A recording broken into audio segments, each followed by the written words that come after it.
네, 사저로 돌아온 지 2박 3일째 박근혜 전 대통령 사저에 오늘은 누가 다녀갈까 관심인데요. 오늘 아침에는 전속 미용사도 들어갔다 이런 소식도 들립니다. 친박, 그중에서도 진짜 진박 의원들 발길은 연일 이어지고 있는데요. 박 전 대통령이 삼성동에서 사저 정치를 시작하려고 마음먹은 것 아니냐, 당장 이런 이야기가 나옵니다. 양지열 변호사 그리고 최영일 시사평론가 모시고 자세한 얘기 나눠보겠습니다. 안녕하십니까? 안녕하세요. 예. 오늘 전속 미용사가 들어갔는데 세월호 당일에 머리를 했던 그 정성주 원장인 거죠? 맞습니다. 예. 그 자매가 동생은 메이크업을 담당하고 그리고 정성주 원장이 이제 대통령의 올림머리를 담당했던 사람이죠. 그 세월호 7시간 비밀에 이분의 증언이 또 인터뷰도 되고 네. 또 이제 증언도 나왔는데 결국은 이제 특검은 오후 시간에 예. 갑자기 불러서 들어가서 한 20여 분 손질한 것이 맞다. 특검이 이렇게 이야기를 하면서 세월호 7시간 이제 뭐 계속 미국에 빠져 있습니다. 이건 시간이 많이 흘러야 될 것 같고요. 그런데 결국 사저로 돌아간 박 전 대통령 오늘 아침에 청와대 시절과 마찬가지로 올림머리를 담당하는 정성주 원장이 들어갔다. 예. 그렇다면 뭔가 이제 외출하는 것 아니냐. 그럼 그런 당장 외부 얘기가 행보에 나오죠. 나서는 게 아니냐. 뭐 그럴 수도 있고요. 이건 또 추측일 수도 있고 어쨌든 뭐 집에 계신다 하더라도 또 머리 손질은 필요할 수도 있는 거니까 예. 그것은 우리가 시간이 좀 흘러야 확인되겠습니다만 들어간 사람도 있고 못 들어간 사람도 있고 이게 오늘 좀 화제가 되고 그러네요. 있네요. 지금 못 들어간 사람 얘기했는데 김평우 변호사 네. 오늘 사저 앞까지 갔는데 이게 뭐 사전에 약속을 안 하면 못 들어가나 보죠? 아니 뭐 사전에 약속을 하고 안 하고를 떠나서 그건 예. 이제 그만큼 전 대통령과 얼마나 가까운 사이였냐를 반증하는 거 아닐까요? 누가 못 들어가게 하는 겁니까? 아마도 본인의 의사가 가장 그래요? 중요하겠죠. 본인이 박 전 대통령이 김평호 변호사와 평소에도 가까운 관계였고 그만큼 어떤 친밀도를 느꼈던 사람이라면 약속 정말 가까운 사이라면 약속 안 했다고 못 들어오게 하나요? 네. 그렇지는 않지 않습니까? 예. 저기서 볼 수 있는 거는 김평호 변호사는 그렇게 그 헌법재판소장에서 헌법재판소 재판관들의 뒷목을 잡게 만들 정도로 강력하게 뭐 전 대통령을 두둔을 했고 탄핵 반대 집회에 나와서도 그렇게 목소리를 높였었는데 대통령과는 사전에 별로 약속 없이 그런 일들을 행했던가 하는 궁금증이 낳게 만드는 건데요. 네. 어찌 보면 또 이런 얘기도 들죠. 어쨌든 재판으로 놓고 보면 뭐 재판에서 진 결과니까 결과적으로 도움이 되지 않았다. 그런 변호사를 예. 의뢰인이었다고 할 수 있는 전 대통령이 보고 싶지 않아 했던 것도 아닌가 하는 생각도 듭니다. 추가 변호인단 꾸린다고 하는데 여기에 들어갈 확률이 좀 낮아지겠군요. 저는 그럴 가능성은 애초에 없어 보인다는 게요. 예. 이제 헌법재판과 형사재판은 엄격하게 구분이 되고 헌법재판을 뭐 평소에 변호사들이 맡는 업무가 아니기 때문에 또 전문이라고 하는 사람도 그만큼 믿기가 어렵습니다. 예. 더더군다나 탄핵심판 전문 변호사라는 건 생각도 할 수가 없지 않습니까? 예. 그렇기 때문에 이제 원론적인 것을 다룰 수 있는 변호사들이라면 자기의 어떤 소신에 따라 참가할 수 있었는데 형사재판은 조금 다르죠. 전문 그렇죠. 분야가 있는 분야이기 때문에 아마도 김평호 변호사가 직접 형사재판까지 대리를 하기는 좀 어려워 보입니다. 대한변호사협회가 지금 헌재에서 막말을 한 김평우 변호사 예. 지금 징계 여부를 두고 조사에 착수를 했다고 하는데 이사회에서 예. 징계 의결을 했고요. 네. 그래서 조사위원회에서 조사를 착수를 해서 얼마만큼이나 징계의 수위를 정할지 정하는 그 작업에 들어갔습니다. 예. 자, 이제부터 좀 본격적인 얘기를 해볼 텐데요. 자, 마지막 남은 호위무사 네. 박근혜 대통령을 지키는 친박 의원들은 연일 지금 사저를 출입하고 있지 않습니까? 네. 그러면서 지금 삼성동 라인업을 만들었는데요. 네네. 이 라인업이 좀 즉흥적인 건 아니었던 것 같습니다. 보면은 총괄? 총괄의 서청원 의원, 최경환 의원, 네. 그리고 지금 정무 담당은 윤상현, 조원진 의원, 법률 김진태 의원, 그리고 뭐 수행에는 박대출 의원, 언론에는 민경우 의원. 이게 비공식입니다만은 보좌진 한 팀이 그냥 뚝딱 꾸려졌어요. 그러니까 이게 본인들은 다 손사래를 칩니다. 예. 이게 무슨 공식적인 팀이 아니라 박 전 대통령을 도와줄 사람들은 필요하지 않느냐. 예. 각자의 자리에서 도와주겠다. 자발적으로 도와주는 네네. 거다 이런 입장이에요. 그렇기는 한데 그럼에도 불구하고 지금 모두 다 현역 의원이죠. 그렇죠. 현역 의원이고 지금 이 정무 보세요. 삼선 의원입니다. 두 분이. 윤상현, 조원진 의원. 그렇죠. 그리고 모두 다 이 우리가 성향을 봤을 때 진성 친박, 진박이라고 불렀던 지금 총괄에는 서청원 의원은 친박계의 맏형 이렇게 불리고요. 예. 최경환 의원은 그야말로 좌장. 이 박 전 대통령의 오른팔, 예. 경제부총리까지 했고 네. 좌장 이렇게 불리는데 네. 또 지난해의 총선에서는요. 이분이 이제 진박 간별사 이렇게 불리기도 했습니다. 그러니까 어찌 보면 지난해 총선에서 지금 자유한국당이 됐지만 새누리당의 총선 패배에서 내부 분열을 일으켰던 장본인들이라고 볼 수 있어요. 근데 이런 분들이 이제 이 박 대통령이 전 대통령이 된 상황에서 사저에까지 모여서 뭔가 역할을 기능적으로 분담해서 라인업을 했다. 우리가 네. 지금 얘기하고 있는 대로. 그럼 각자의 자리에서 돕는다라고 하는 것은 이런 역할 분담은 필요 없죠. 대통령에게 찾아가서 뭐 위로의 이야기도 건네고 앞으로의 검찰 수사에 대한 뭐 상의도 하고 그럴 수 있다고 보지만 현역 의원이 이 정도로 모여 있다. 그럼 제가 네. 보기에는 이 전 대통령을 모시고 뭔가 정치적인 활동을 펼치려는 준비를 모색하는 거 아니냐. 지금 예. 전 대통령 개인이 움직여도요. 지금 조기 대선이 온 상황에서는 어떤 언행도 다 정치적으로 해석될 수밖에 없거든요. 그런데 이렇게 이제 세력화를 해서 움직인다. 네. 그럼 지금 자유한국당 내에서는 어떤 영향을 줄까요? 당장 이게 정치 행보가 아니라고 부인하기도 어려운 어려운 상황입니다. 상황이죠. 네. 지금 비공식적이지만 말씀하신 대로 조직화가 그렇죠. 됐거든요. 당장 언론에서는 사저 정치다, 뭐 삼성동 청와대다 이런 단어들이 등장합니다. 그러게 말입니다. 왜 아직도 친박, 진박이란 말을 써야 하는지조차가 저는 사실 좀 이해가 안 가는 상황이고요. 파면을 당해서 검찰 수사를 받아야 되는 상황인데 뭐 형사재판 전문 변호사를 구했다는 것도 아니고 본인들은 자발적이라고 하지만 어쨌든 주변에 정무와 언론을 담당한다고요. 이거는 당의 총재나 가능한 일 아니겠습니까? 왜 지금 파면당해서 사실은 겸허히 수사를 기다려야 되고 재판을 기다려야 되는 입장이 있는데 정무와 언론이 홍보가 왜 필요한 거죠? 말씀하신 것처럼 어떤 정치 세력화를 꾀하고 있다라고 판단할 수밖에 없는 상황이고 그 이전에 저기 몇 면이 나가셨던 분들 같은 경우에는 사실은 국정에 대한 책임을 같이 져야 될 분들이죠. 엄밀히 따진다면 그렇죠. 대통령이 오늘에 이르러 전 대통령이 오늘에 이르렀다라는데 가장 큰 어떻게 보면 잘못이 있고 책임 있고 정치적 책임을 져야 되는데 그거를 지지 않겠다라는 의도로밖에 저는 보이지 않습니다. 오히려 네. 어떻게든지 버티고 살아남아서 하나로 따라로 독자적인 세력을 구축하겠다는 움직임으로밖에는 해석이 안 되는 상황이죠. 네, 본인들은 자발적이다, 극구 확대 해석하지 말라 이렇게 얘기를 하고 있지만 친박 의원들의 움직임에 뭔가 수상하다 이런 네. 눈길이 쏠리고 있는 건 사실이고요. 그런데 2012년 대선 전에 삼성동 팀이 또 이른바 삼성동 팀이 존재했었죠. 운영이 됐었죠. 다른 형태로 이 삼성동 팀이 재가동되는 거 아니냐 이런 관측도 나오고 있습니다. 차현주 앵커가 정리해봤습니다. 정치 생명 위기에 빠진 박근혜 전 대통령을 구하려 삼성동 호위 무사가 나타났습니다.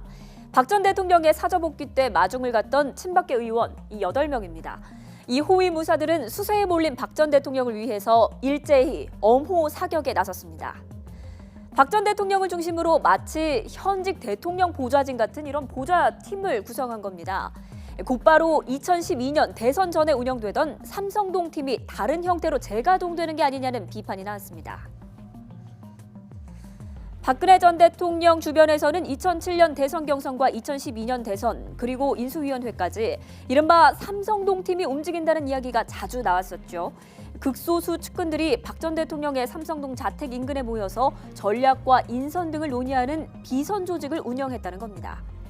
당시 박근혜 캠프 관계자는 이재만, 정호성, 안봉근 등 측근 3인방이 캠프에서 갑자기 사라지면 삼성동에 간 것으로 생각했다고 말했고 박영선 의원은 정호성, 이재만이 밤에 번갈아서 최순실 씨 건물로 보이는 강남의 건물로 서류를 싸가지고 갔고 여기에서 각 부처의 중요 결정 사항이 정해진다고 들었다고 말했습니다.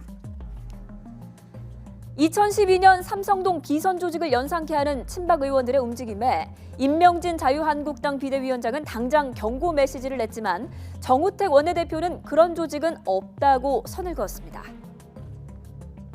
국민들의 마음에 걱정을 끼치고 국민 화합을 저해하는 언행을 한다면 불가피하게 단호한 조치를 해나갈 수밖에 없음을 이제 언론에서는 뭐 조직을 만들었다 이렇게 얘기하는데 제가 파악한 거로는 그런 실체가 없다.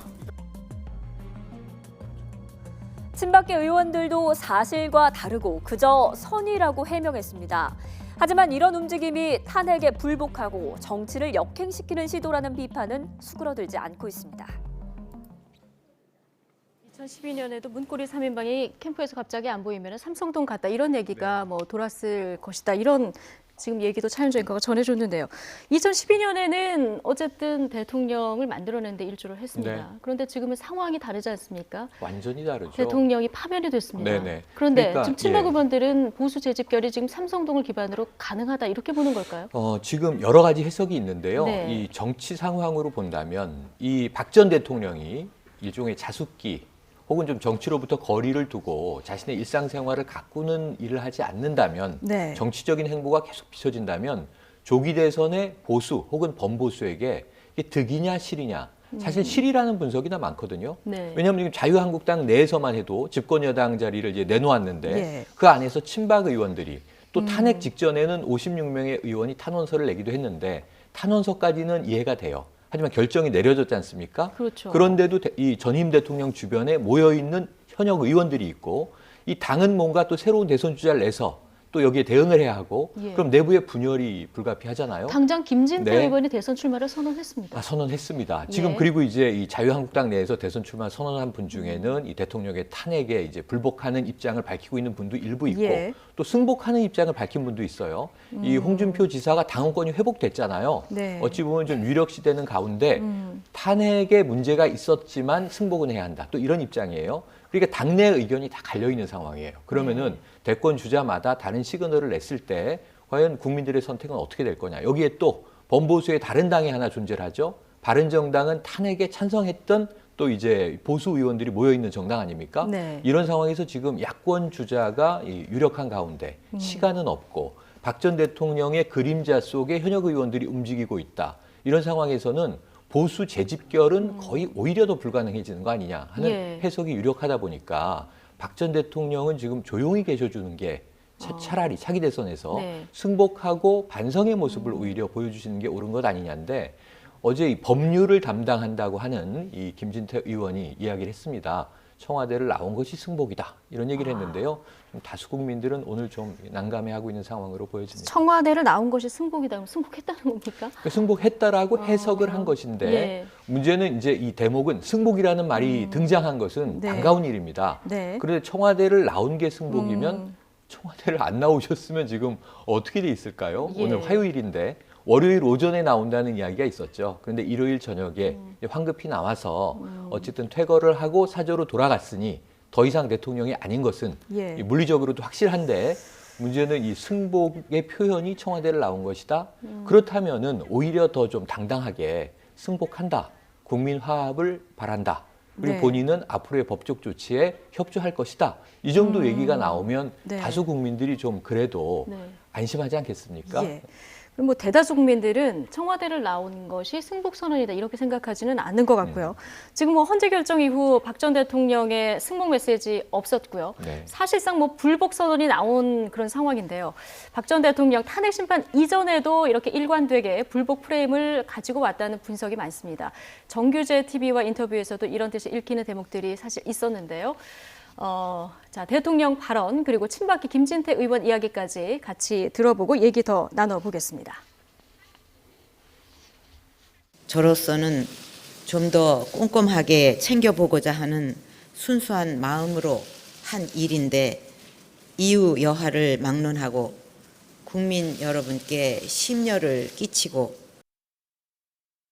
지금 벌어진 여러 문제들 역시 저로서는 국가를 위한 공적인 사업이라고 믿고 추진했던 일들이었고 그 과정에서 어떠한 개인적 이익도 취하지 않았습니다. 어떻게 지인이라는 사람이 여기저기 막 다 하고 그 뭐든지 다 엮어가지고 이렇게 된다는 거는 있을 수 없죠. 저는 제 나름대로 국정 운영에 어떤 저의 어떤 철학과 소신을 갖고 쭉 일을 했고 뭔가 오래전부터 기획된 것이 아닌가 하는 그런 느낌도 지울 수가 없어요. 솔직한 심정. 예. 네, 김진태 의원 얘기는 조금 이따 들어보고요. 지금 보면은 불찰은 인정하지만 나는 엮인 거고 그리고 오래전부터 기획된 느낌이다. 이런 네. 얘기를 지금 일관되게 하고 있지 않습니까? 그렇기 때문에 탄핵에 대해서 승복할 수가 없는 거죠. 예. 심리적으로. 그리고 뭐 공적인 어떤 대한민국의 미래를 위한 사업을 한 것인데 주변 사람들이 이용을 한 거고 나는 개인적으로 어떤 이익을 취한 바가 없다라고 했는데요. 헌법재판소 결정문에 그런 얘기가 나옵니다. 설령 그랬고 또 최순실이라는 사람이 그렇게 이익을 취하는 것을 몰랐다고 할지라도 그렇게 개인의 대통령이 가지고 있는 권한을 이용해서 남용을 한 것들, 재벌로부터 마음대로 어떤 이익을 취하도록 했고 또 그다음에 특혜를 줬던 것들은 이거는 대통령이 해서는 안 될 것이다. 그러니까 굳이 표현을 빌자면 정말 대통령의 저 말이 진심이라고 할지라도 그런 일을 하기 위한 방법 자체도 헌법을 이미 위반한 것이다라고 네. 했거든요. 그것에 대한 생각은 전혀 없는 모양이에요. 그러니까 아직까지는 어쨌든 사실이지 않습니까? 대통령이 직접 예. 뭘 가져간 게 없다라는 것을. 하지만 주변 사람들이 이익을 취한 것도 맞고 거기에 대해서 본인도 책임을 져야 되고 또 그렇게 된 것은 결정적으로는 본인이 대통령이 가지고 있는 힘을 잘못된 방향으로 썼기 때문인데 그거에 대한 생각은 전혀 받아들일 수가 없다라는 게 지금의 상황에서 이어지고 있는 거죠. 그러니까 들어가면서 마지막 말이 시간이 흐르더라도 진실은 밝혀질 것이다 아니겠습니까? 네. 지금은 진실이 아니라는 얘기잖아요. 불복하고 있는 거죠. 그렇죠. 진실이 밝혀지려면 조사를 받아야 하는데요. 그러니까 진실이 밝혀지려면 시간이 흐를 필요도 없죠. 빠른 시일 내에 검찰 조사를 받으면 되고 이미 대통령이 받고 있는 혐의 자체가 13개에 이르고 있고 네.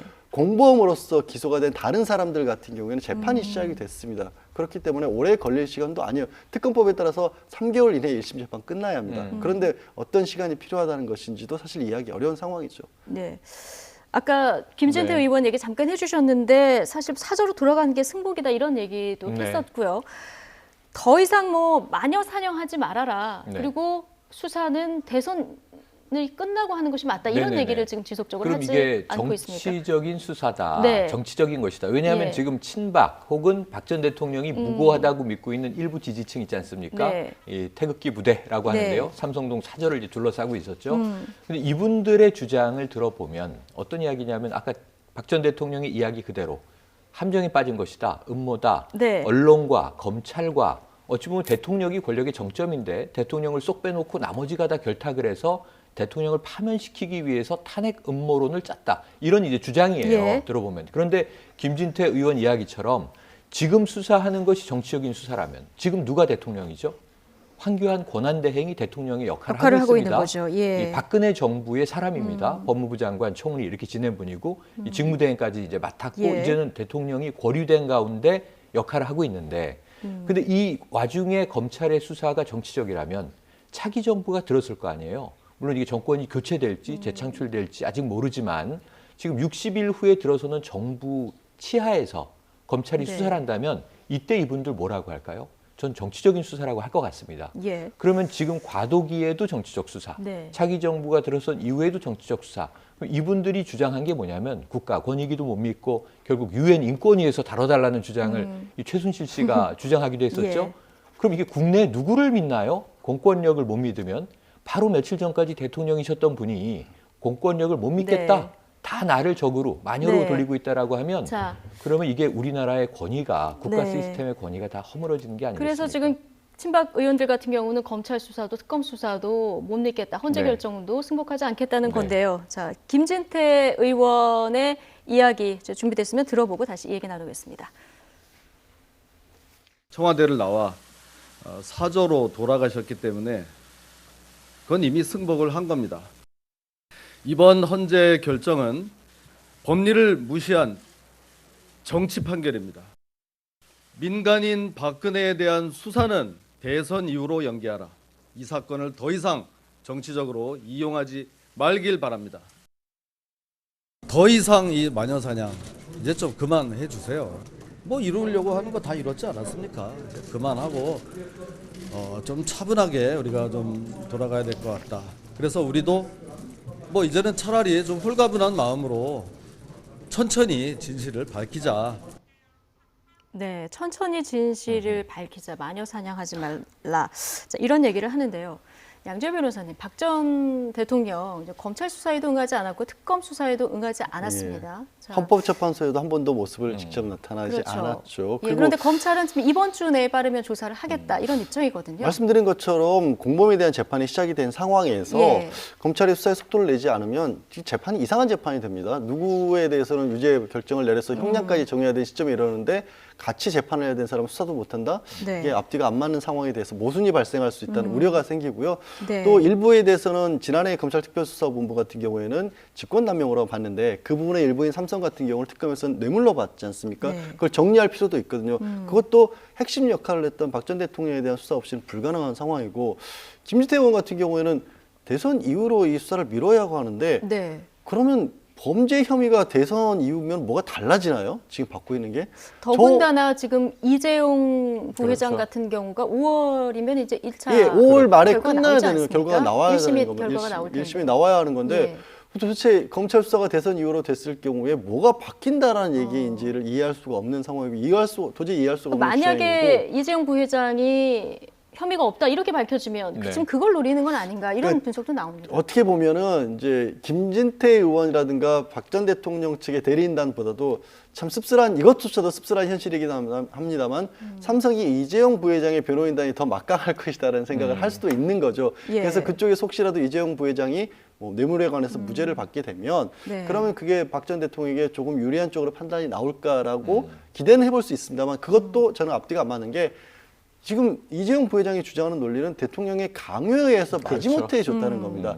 물론 직권남용으로 됐을 때와 뇌물수수로 됐을 때 법정형의 차이는 어마어마하게 달라집니다. 이게 5년 이하냐, 10년 이상 무기징역이냐가 달라지는 정도의 예. 차이는 있지만 어쨌든 범법자라는 사실만큼은 달라질 수가 없는 지금 상황인 거거든요. 그래서 그 논리도 사실은 이해하기가 어렵고 더군다나 대선 이후 지금 어떻게 보면 정권 교체 가능성이 그 어느 때보다 높다는 얘기가 나오고 있는데 아마도 저 얘기를 하는 이유는 그때 가서 정권이 교체되고 나면 혹시 기존의 야권이 정권을 감는다면 박 전 대통령에 대한 강력한 사법 처리를 하는 것이 정치적 부담으로 작용할 수 있기 때문에 예. 타협을 시도해 볼 수 있지 않을까 하는 그런 계산도 포함이 된 것으로 보입니다. 예. 자, 소환을 계속 거부하면 몇 번 거부하면 체포영장을 발부받습니까? 원칙대로 한다라면 네. 3번 정도 세 번. 소환을 했는데 거부한다 그러면 영장을 발부받을 수가 있죠. 보통은 그런 3번까지도 일반적인 경우에는 안 갑니다. 아, 그렇군요. 지금 현재까지 검찰 조사를 받은 전직 대통령은 뭐 전두환 전 대통령, 네. 노무현 전 대통령, 그렇죠. 그리고 또 노태우 전 대통령 3명인데 네. 뭐 검찰 이런 선례를 참고할 텐데요. 전두환 전 대통령의 경우에는 어떤 수사에도 협조하지 않겠다. 네. 그리고 합천으로 내려가 버리지 않았습니까? 이게 그 유명한 골목 성명입니다. 그렇죠. 골목 지금, 성명하고 네, 합천으로 가버렸죠. 박 전 대통령도 이 사저로 돌아가던 날 사저 앞에서 혹시 지지층이 모여 있는데 골목 성명 내시지 않을까 우려 사항이었는데 예. 이 언론 담당 민경욱 의원이 대신 내주를 전언을 했죠. 네. 그때 일단 대통령이 소임을 다하지 못한 것은 죄송하다. 성원해 주신 국민들에게 감사한다. 이 성원해 주신 국민들이 좀 일부 국민만을 따로 생각하시는 거 아닌가 하는 의구심이 있었고요. 예. 그다음에 시간이 걸리더라도 이 진실은 밝혀질 것이다. 이런 얘기를 했고 자, 이 결과는 모두 내가 안고 가겠다. 예. 결과를 안고 가겠다 정도가 승복인가 했는데 네. 진실은 앞으로 밝혀질 것이다. 네. 아까 양지열 변호사 그 분석처럼 마지막 문장에서 이제 전반적인 승복이 아니다 이런 불복으로 해석이 되는 나오죠. 상황인데 예. 이 전두환 전 대통령은요 당시에 골목 성명을 굉장히 격앙된 상태에서 발표를 하고 말씀하신 대로 모든 검찰 수사 협조 안 하겠다. 그리고 고향 합천으로 내려가 버린 상황이에요. 네. 그래서 결국 이때 연행이 됐습니다. 그렇죠. 체포영장 검찰이 발부가 된 굉장히 빨리 거예요. 다음 날 바로 네. 사전 네. 구속영장을 발부해서 그러니까 내려갔죠. 이번에도 불복을 하게 된다면, 네. 그러니까 수사에 응하지 않는 불복, 이제 민간인 신분에서 그렇다면 검찰은 부득이 원칙적인 수사의 방침으로 체포영장 발부하고 강제 구인하게 되지 않겠느냐 하는데 이때 그렇다면은 이 친박 그룹이 지금 아까 이 라인업이라고까지 얘기했습니다만 네. 무엇을 노리고 있는 것인가? 결국은 또 지지층이 결집하지 않겠는가? 자, 박 전 대통령 이 대통령직에서 파면까지 해놓고 또 이젠 잡아다가 수사하려는 거냐?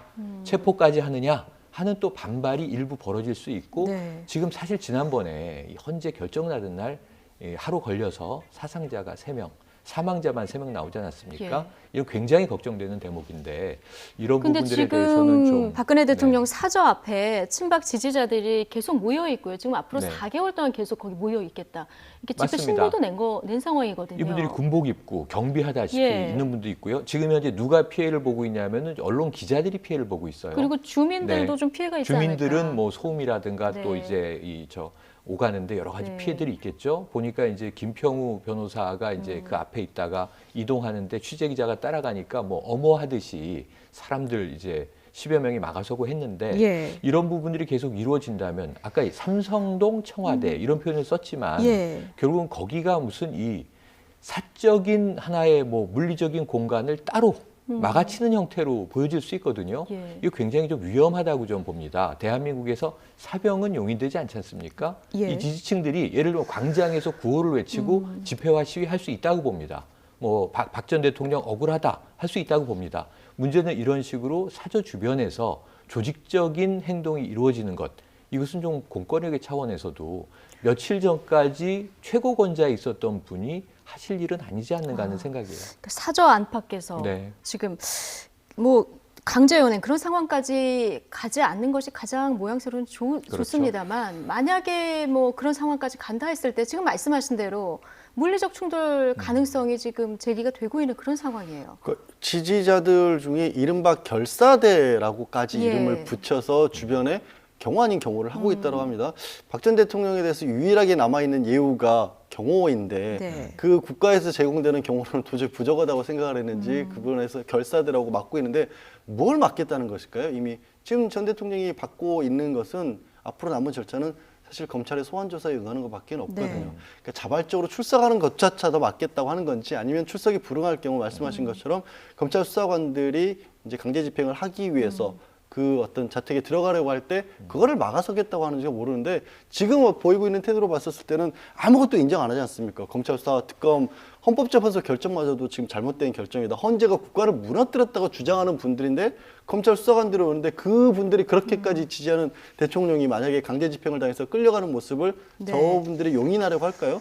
그거가 굉장히 걱정스러운 상황이고 어찌 보면 그런 일이 벌어지지 않도록 하기 위해서 필요한 게 박 전 대통령의 입장인데 그걸 내놓지 않고 있다는 것만으로도 예. 이미 사실상 그런 걸 노리고 있는 게 아니라는 생각까지도 드는 겁니다. 그러니까 이 어쨌든 삼성- 지금 네. 예, 조사받는 뭐 박근혜 대통령 이건 뭐 검찰 조사는 피할 수 없는 그런 그렇습니다. 상황이 된 거고요. 그렇습니다. 지금 조사받는 장소에도 지금 특혜가 없는 상황이 없습니다. 돼버렸어요. 네. 최순실 씨가 조사받았던 그 705호. 곳에서 조사받을 가능성이 크다 이런 네네, 얘기가 나왔습니다. 그렇습니다. 최순실 씨는 검찰에서 조사를 받았고 그다음에 네. 특검에 또 이제 조사를 네. 받았죠. 불응을 계속하다 체포영장 강제구인돼서 조사를 받았는데 그 초기에 검찰 수사 받았던 705호실 거기가 가장 유력하다라고 지금 이야기가 되고 있고 또 최근에 마침 검찰청에서 이 좀 대형 조사실을 새로 공사하고 있다. 네. 그러다 보니까 여기가 이제 전임 대통령을 조사하기 위한 공간 아니냐 이런 이제 이야기도 나왔는데 예단하기는 어려운 것이고 그런데 결국은 특검에서 조율하다가 실패했잖아요. 네. 한번 청와대 경내였는데 언론에 날짜를 알렸다. 그래서 네. 한번 불응을 했고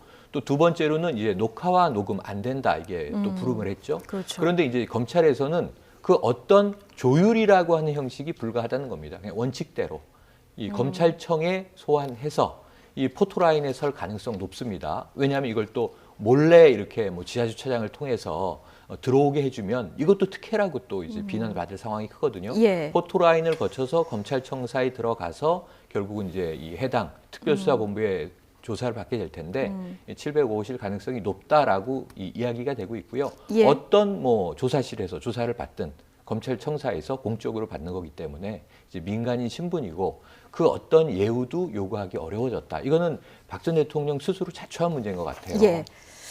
자, 뭐 이런 검찰 조사 상황에 대해서 지금 친박계 의원들 정치적인 것뿐만 아니라 안에서 같이 다 논의하고 또 머리를 맞대고 이럴 수 있는 그런 상황인데 지금 뭐 이런 정치적 그리고 법률적인 조언 말고 박근혜 대통령을 보좌할 사람들이 사저로 많이 들어가지 않습니까? 네. 앞서 뭐 머리 손질하는 그 미용 정성주 원장. 원장도 좀 들어갔고요. 그리고 뭐 요리하시는 분도 따라 들어간 네. 것 같고요. 윤전추. 그리고 앞으로 뭐 비서진들도 좀 꾸려야 될 텐데 이런 것도 궁금합니다. 이 사람들의 월급은 앞으로 이제 박근혜 대통령이 개인적으로 담당 사비로. 그래야만 사비로 충당을 해야 되는 하죠. 겁니까? 원래 정상적으로 만약에 퇴임을 이게 했다라면 만만치 않을 세 텐데요. 명의 비서관이나 또 운전기사까지 예. 국가에서 지원을 해주는데 그런 게 없어서 사비를 해야 하는데 지금 경호 비용만 경호 지원이 비용만 되는 국가에서 거죠. 지원을 네. 하는 거고 그것도 한 5년 정도 아마 지속이 될 것으로 예. 지금 예상이 되고 있는데요. 생각보다 이제 박 전 대통령이 현재 신고된 재산만 놓고 본다면 한 25억 가량을 신고를 했습니다. 네. 지금 알려진 바와 같이 사저가 지금 83년도에 지은 사저인데 네. 저 사저의 가치만 따져도 공시지가로는 조금 언론에서 25억 정도로 얘기를 하는데 네. 저것만 사실 한 50억 가량 되리라고 추산합니다. 이제 삼성도 금싸라기 땅이잖아요. 주변을 보시면 아시겠지만 실제 거래가는 50억 정도 될 그럼요. 것이다. 저런 식으로 있는 주택이 남아있질 않지 예. 않습니까? 더 대한민국 강남 땅에. 그렇기 때문에 저것만 해도 한 50억 가량이 되는 것 같고 지난해 신고했을 때 보니까 예금도 한 10억 원 가량이 맞아요. 있고요. 네. 또 국민연금도 받을 수 있다고 합니다. 168만 원 예. 정도. 그렇게 따지고 본다면 한 300만 원 정도 월 지출을 한다면 지금 가진 현금만 가지고도 한 30년 이상 지낼 수가 있다는 얘기고요. 그런데 이 보좌진들 월급 과거의 전례를 보면 굉장히 많던데요. 그런 굉장히 것까지 많죠. 예, 지출을 하려면 다 계속 그걸로는 지속적으로 무료 봉사할 수 있는 것도 아니고요. 그렇습니다. 어렵지만 갑자기 브랜드 든 생각이 지난번에 뭐 김진태 의원을 비롯한 뭐 친박계 의원들에 대한 지지자들의 국회의원 성금이 예. 거의 뭐 2, 3위 안에 올라갈 만큼 많은 맞아요. 지원이 올라졌죠. 그런 박 전 부분이 또 대통령 있군요. 그럼요. 지금 어쨌거나 강성 지지로 보내고 있는 분들이 대한민국에 만약에 5%만 남아있다고 계산을 하면 250만 명. 250만 명입니다. 그런 지지를 생각을 한다면 경제적인 어려움을 겪을 가능성은 별로 없어 보입니다. 예. 자, 모든 지금 박근혜 대통령을 지지하는 사람들이 사저 쪽으로 몰려가고 좀 청와대는 텅 비어 있는데요. 어제 청와대 참모진들이 일괄 사표를 제출하지 네. 않았습니까? 그런데 오늘 아침에 황교안 권한대행이 일괄 또 반려를 했습니다. 그래서 전 개인적으로 좀 납득되지 않습니다. 예. 사실은 대통령을 모시던 그룹이잖아요. 참모들인데 대통령은 이제 파면이 돼서 이제 개인으로 돌아갔습니다. 사인이 됐어요. 그럼 이분들이 청와대에 남아서 할 일은 없는 거거든요. 이 황교안 권한대행의 이 사유는 뭐냐 하면 지금 국정 공백을 만들 수 없다. 이거는 인정합니다. 이거는 이거 전적으로 필요한 일이죠. 앞으로 60일 동안 또 60일 이후에라도 새로운 정부가 쓰더라도 여기에서 인선을 하고 청문회를 거치고 이제 18개 예. 부처 혹은 또 뭐 정부 조직 개편을 하거나 네. 다 세팅될 때까지 공무원들은 일을 하고 있는 게 맞아요. 네. 그런데 청와대에 관해서만은 의사결정자이자 주인인 대통령이 없는 비어있는 상황에서 대통령 비서실장 뭐 하죠? 대통령 경호실장 누구를 지키죠? 지금 경호원들 다 예. 저 삼성도 사저로 가 있다고 우리가 지금 한참 네. 얘기를 했는데 말이죠. 그럼 이분들이 할 일이 없는데 2달을 유임시켰을 때 어떤 이득이 있는 것인가? 그러면은 예를 들면 이 대통령 경호실장이 이제 황교안 권한대행을 경호한다. 그러면 한광욱 이 비서실장이 황교안 권한대행의 이 비서실 역할을 한다. 그럼 모르겠는데 총리실에서 그 역할을 다 하고 있는 겁니다, 지금.